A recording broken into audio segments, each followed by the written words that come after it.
Thank you, Mr. Chairman. I really appreciate this hearing. This has been very interesting.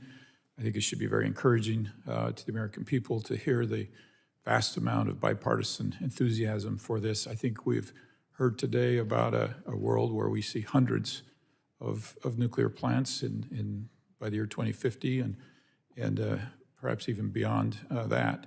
And yet, I've watched the struggle in Utah.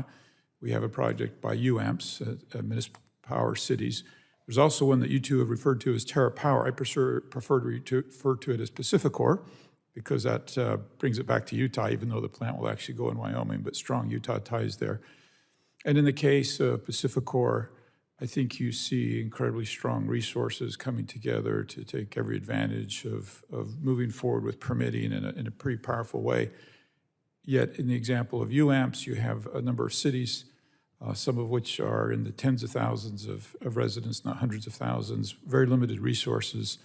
And I've watched from the beginning of their project seeming near impossible to cross this hurdle. So in my few minutes today, I'd like to talk about that barrier and how we lower that barrier to get to the hundreds of plants that we foresee.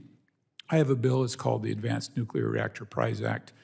It provides assistance to innovators that successfully license and deploy advanced reactors. Currently, first mover advanced reactors will have to expend significant financial resources. You both kind of called out finances as one of our most difficult barriers. My bill authorizes the Secretary of Energy to make targeted awards to cover regulatory costs of first technologies that are licensed and made operational in certain categories. The incentive of the award will help first movers to submit quality applications that allow the public to benefit from safe, reliable nuclear technology. Could you both briefly talk about this attempt to lower the barrier, if you see value in this? And then I'd like to kind of probe other opportunities as well.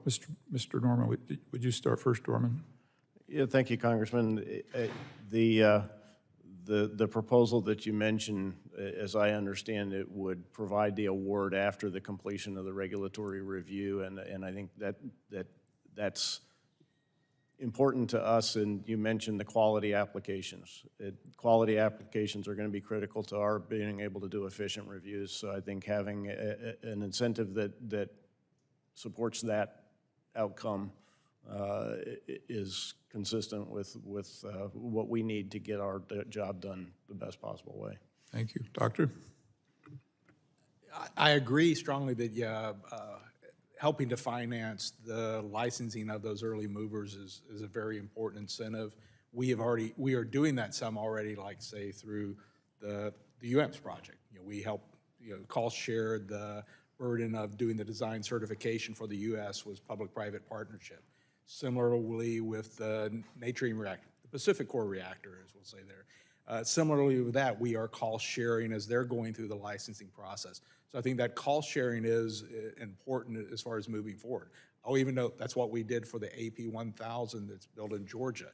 That was a public-private partnership during the licensing process and the design certification. So I think having some public-private partnership to take care of some of that design certification costs is an important incentive. Yeah, for reference, I was chair of UMPA, which is a sister agency to UAMPS, and so that's why I've watched them go through this process for a number of years, and I'm amazed that they've been able to make it as far as they have, and I agree without the help that's being provided, there's no way that they're able to plow through this.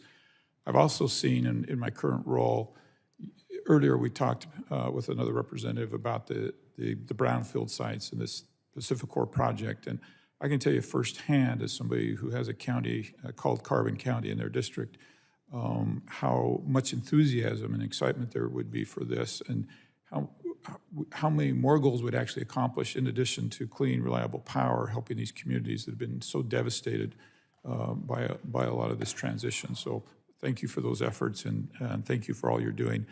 Maybe with 30 seconds left, let me just shout out, the other thing that you mentioned was regulatory reform.